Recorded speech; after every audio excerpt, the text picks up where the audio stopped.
ዑደቶችን ያልፋል 8 ዑደቶች 8ቱን ለመናገር ጊዜ የለኝም የነዚህ ሁላ ቁንጮ የሆነውን አንዱን ጉዳይ ብቻ አነሳለሁ አላ ወህወ الحوار discussion ሐሳብን በጥልቀት effective efficient በሆነ መንገድ መለዋወጥ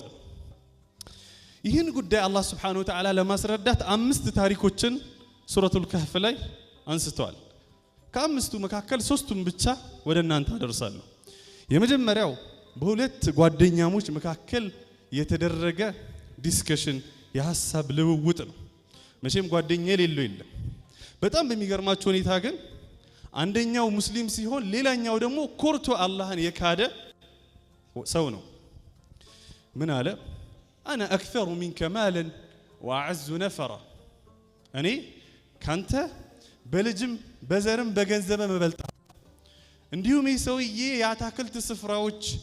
ብዙ ጭፍራዎች